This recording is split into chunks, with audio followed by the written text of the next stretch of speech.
2025 இந்த ஆண்டில் மின்சார வாரியம் காலி பணியிடங்களை நிரப்புவது தொடர்பான நடவடிக்கைகளை எடுக்க இருக்கிறது. டிஎன்பிசிக்கு கடிதங்கள் அனுப்ப இருக்கிறார்கள். உறுதி செய்யப்பட்ட தகவல் இது. யானை பசிக்கு சோளப்பூர் என்பது போலதான் அது.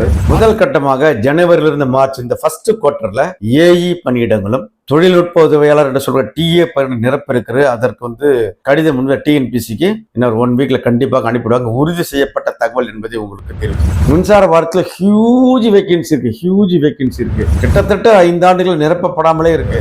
ஆட்கள் இல்லாமல் வேலை செய்ய முடியாது என்ற நிலைக்கு மின்சார வாரியம் வந்தாச்சு. மின்சார வாரியத்தில் வேலை செய்யக்கூடிய பணியாளர் வந்துட்டாங்க.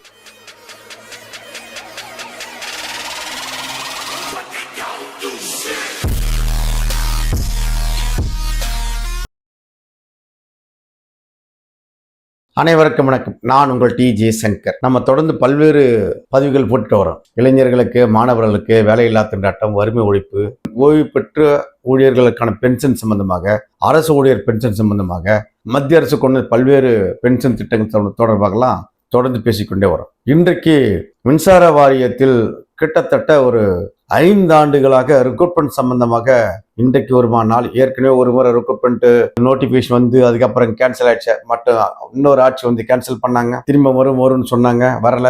கடைசியாக வந்தது ஒரு 10,000 கேங்மேன் எடுத்ததை தவிர மின்சார வாரியத்தில் ரெக்ரூட்மெண்ட் பண்ணல.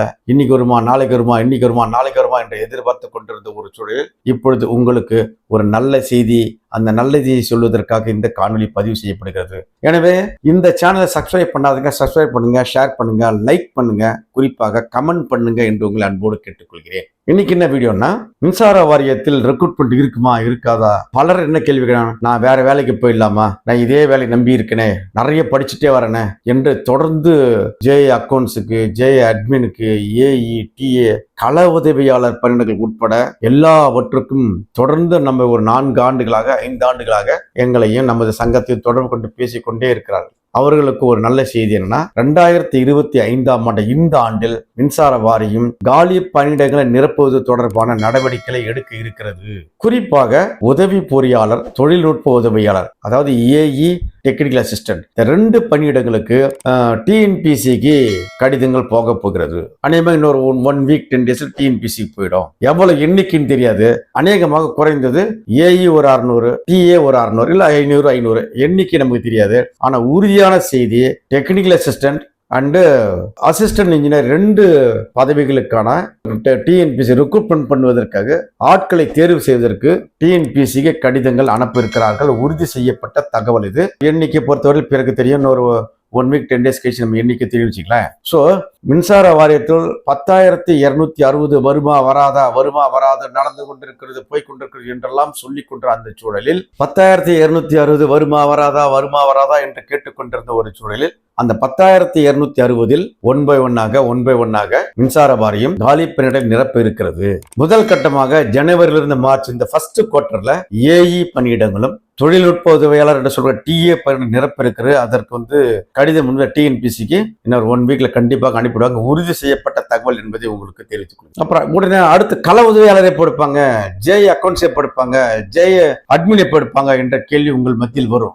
இந்த ஆண்டு என்னன்னா, மின்சார வாரியத்தில் ஆட்களை எடுக்காமல் மின்சார வாரியத்தை நகர்த்த முடியாது என்ற நிலைக்கு தள்ளப்பட்டாச்சு. நான் ஏற்கனவே பல வீடியோக்கள் பதிவு பண்ணியிருக்கேன், சொல்லியிருக்கிறேன். கிட்டத்தட்ட 44,000 காலி பணிகள் மின்சார வாரியத்தில் இருக்கு. கள உதவியாளர், கம்பியாளர், JA accounts, JA admin, assessor, AE, TA என்று பல்வேறு ஆரம்பகட்ட பணியிடங்கள் மட்டுமே சேர்த்து 44,000 இருக்கு. அதில் குறிப்பாக கம்பியாளர், கள உதவியாளர் மட்டுமே 32,000 33,000 வந்தாச்சு. இப்போ அதில் 1/3 போட்டா கூட கிட்டத்தட்ட 9,000 கூட வச்சுக்கலாம். ஆனா 8,000 என்று ஏற்கனவே முடிவு செய்யப்பட்டு ஒப்புதலானது. அந்த 8,000-ல் 1,000 2,000 குறையலாம், இல்ல 8,000 கூட வரலாம். ஆனால் அது கள உதவியாளர் பணியிடம் என்பது நெக்ஸ்ட் குவார்டர்ல ஏப்ரல், மே, ஜூன் என்று சொல்லக்கூடிய அடுத்த 3 மாதங்கள், ஜனவரி, பிப்ரவரி, மார்ச்ல AE and TA, April, May, June என்ற அந்த குவார்டர்ல கள உதவியாளர் பிளஸ் ஜேஏ, அது மாதிரி அடுத்த ஒரு குவார்டர்ல இன்னொரு பகுதி என்று 3 குவார்டராக பிரித்து இந்த ஆண்டு மின்சார வாரியத்தில் காலி பணியிடங்கள் நிரப்புவதற்கான நடவடிக்கை மின்சார வாரியம் எடுக்க போகிறது என்ற ஒரு நல்ல செய்தியை உங்களுக்கு தெரிவித்துக் கொள்கிறேன். இன்னொன்று, அடுத்த ஆண்டு மே மாதம் சட்டமன்ற தேர்தல். இப்பொழுது இருக்கக்கூடிய ஆளுங்கட்சி மீண்டும் ஆட்சிக்கு வருவதற்கு அவர்களுக்கு அரசு ஊழியர்களுடைய ஆதரவு தேவையாக இருக்கிறது. மின்சார வாரத்தில் ஹியூஜ் வேகன்சி இருக்கு. கிட்டத்தட்ட 5 ஆண்டுகள் நிரப்பப்படாமலே இருக்கு. ஐடி ரெக்ரூட்மெண்ட் எல்லாம் ஏற்கனவே சொல்லி நோட்டிபிகேஷன் கொடுத்து கேன்சல் ஆன விஷயம். என்கிட்ட ஐடி ரெக்ரூட்மெண்ட் ஒரு நீண்ட வரலாறு உண்டு. 2018 400 பேர் சொன்னாங்க. அதுக்கப்புறம் 2019 நினைக்கிறேன் பிளஸ் ஒரு 500 சொன்னாங்க. அது சேர்த்து 900 ஆச்சு. அதுக்கு பிறகு கோயம்புத்தூர் ரீஜன், ஈரோடு ரீஜன் சொல்லிட்டு ஒரு 1000 சொல்லிட்டு தங்கமணி அவர்கள் ஒரு 2000 சேர்த்தாரு. 2900 ஆச்சு. அதற்கு பிறகு வாரியான 29 மூலமாக, வாரிய கூட்டம் 107 மூலமாக 2 ஆண்டுகளுக்கு முன்பாக 10,260 என்ற அடிப்படையில் அதுல ஒரு 8000 கள உதவியாளர். அது 1/3 வேகன்சி என்ற முறையில 24,000 இருந்தது. 8000 24. இப்ப 32,000 வச்சு 4ல் ஒரு பங்கு 8000னா 8000 வருமா, 7000 வருமா, 6000 வருமா, 5000 வருமா தெரியாது. ஆனால் மார்ச், ஏப்ரல், மே என்ற 2வது குவார்டர்ல கள உதவியாளர் மற்ற பணியிடங்கள் நிரப்புவதற்கான வாய்ப்புகள் அதிகமாக இருக்கிறது என்பதை உங்களுக்கு நான் சொல்லணும்னு நினைக்கிறேன். அப்போ கள உதவியாளருக்கு பயிற்சி பெறவங்க, ஜேஇ அக்கௌண்ட்ஸ் அட்மினுக்கு கோச்சிங் போறவங்க, டிஏஏஇக்கு ஏற்கனவே தனியார் நிறுவனங்கள் பயிற்சி பெறவங்க தொடர்ந்து அந்த பயிற்சி எடுங்க. தொடர்ந்து கோச்சிங் கிளாஸ் போங்க, தயாரிப்பு பணிகளை செய்யுங்க. கண்டிப்பாக மின்சார வாரியத்தில் மட்டுமல்ல, தமிழக அரசுடைய மற்ற துறைகளிலும் ரெக்ரூட்மெண்ட் கண்டிப்பாக இருக்கும். ஏன் இருக்குன்னு சொல்ல வரேன்னா, இப்பொழுது இருக்கக்கூடிய அரசு அடுத்த ஆண்டு தேர்தலை சந்திக்க இருப்பதனால ஒரு பெரிய லெவல்ல வேகன்சி ஃபில்அப் பண்ணாலும் கூட அட்லீஸ்ட் ஒரு எல்லா துறைகளிலும் ஒரு 25% அந்த காலி பணியிடங்களை நிரப்புவாங்கன்ற நம்பிக்கை எங்களுக்கு இருக்கிறது. குறிப்பாக மின்சார வாரியத்தில் அது நிரப்பி ஆக வேண்டிய கட்டாயத்தில் இருக்கிறாங்க. ஏன்னா மின்சார வாரியத்தில் இருக்கக்கூடிய தொழிற்சங்கங்கள் கூட காலி பணியிடங்கள் நிரப்பட வேண்டும் என்ற கோரிக்கை வைத்து இன்னும் சில மாதங்களில் ஒரு மிகப்பெரிய கடுமையான போராட்டத்திற்கு போக போறோம். குறிப்பா நாம போக போறோம். ஒப்பந்த ஊழியர்கள் நிரப்பட வேண்டும் என்ற கோரிக்கையும் வைக்க போறோம். நேற்றைக்கு மின்துறை அமைச்சர், அதாவது இன்னைக்கு என்ன கிழமை, இன்னைக்கு வெள்ளிக்கிழமை மின்துறை அமைச்சர் திரு செந்தில் பாலாஜி அவர்கள் சொன்னது ஒப்பந்த ஊழியர்கள் மத்தியில் ஒரு மிகப்பெரிய வருத்தத்தை ஏற்படுத்தி இருக்குது. பல தோழர்கள் போன்ல பேசினாங்க. கவலை கொள்ள வேண்டாம், நாம் இணைந்து போராடினால், ஒன்றுபட்டு போராடினால் வலிமை மிக்கதான அந்த போராட்டம் அமையும் என்று சொன்னால் நமக்கு வெற்றி கனி கிட்டும் என்றுதான் நான் நம்புகிறேன்.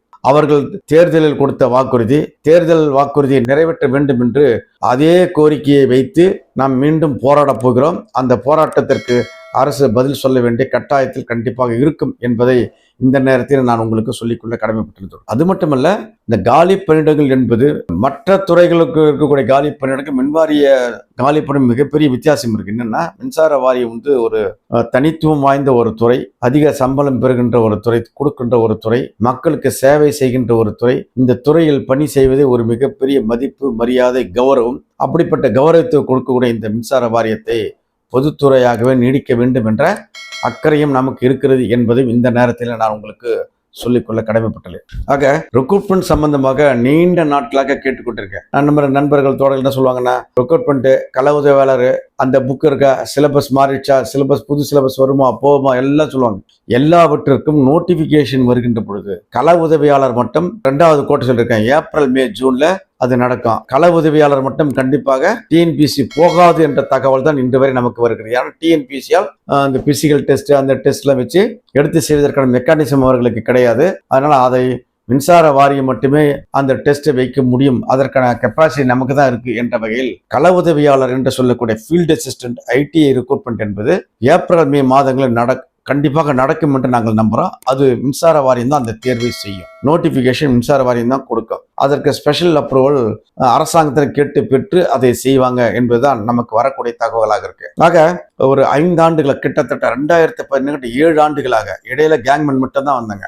7 ஆண்டுகளாக மின்சார வாரியத்தில் கேங்மேனை தவிர வேறு எவரும் வரவில்லை. சமீபத்தில் இப்போ ஒரு 400 பேர் வாரிசு வேலைக்கு வந்தாங்க. ஒரு ஆண்டுக்கு ஒரு 800 1000 பேர் வாரிசு வேலை என்ற அடிப்படையில் மின்சார வாரியத்தில் வராங்க. ஆனால் யானை பசிக்கு சோளப்பூர் என்பது போலதான் அது.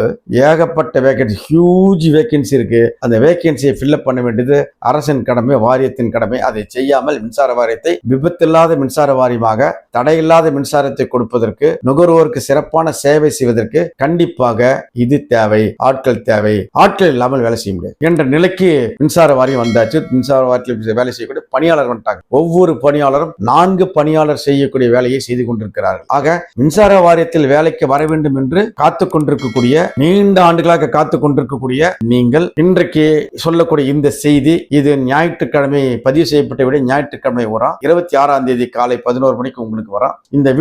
இந்த வீடியோ உங்களுக்கு ஒரு சந்தோஷமான செய்தியை கொடுக்கும். இதற்கு பிறகு நீங்கள் உற்சாகமாக படிங்க, ஆர்வமாக படிங்க, தயாரிப்பு பணிகளை செய்யுங்க என்று கேட்டுக்கொள்கிறேன். அதை விட முக்கியமானது, நமது சங்கத்தை நேசிக்க கற்றுக்கொள்ளுங்கள். நமது பொதுத்துறைகளை பாதுகாக்க நேசிக்க கற்றுக்கொள்ளுங்கள். பொதுத்துறைகள் தான் உண்மையிலேயே இந்தியாவை வாழ வைக்க, நம்மையும் வாழ வைக்கும். பொதுத்துறைகள் இல்லை என்று சொன்னால் இந்திய திருநாட்டில் ஏழைகள் ஏற்றம் பெற முடியாது. மின்துறை பொதுத்துறையாக நீடிக்காவிட்டால் ஏழைகளுக்கு மின்சாரம் கிடைக்காது, இலவச மின்சாரம் விவசாயிகளுக்கு கிடைக்காது, பல்வேறு விஷயங்கள் இருக்குங்களா. ஆக மின்சார வாரியத்தை மட்டுமல்ல, அனைத்து பொதுத்துறைகளை பாதுகாக்கின்ற பணியை இந்த வீடியோவை பார்க்கின்ற அன்பர்களுக்கு, நண்பர்களுக்கு வேண்டுகோளாக விடுத்து மீண்டும் வேறொரு காணிகள் சந்திப்போம். அன்டில் தென் பாய். நான் உங்கள் TJ சங்கர். நன்றி, வணக்கம்.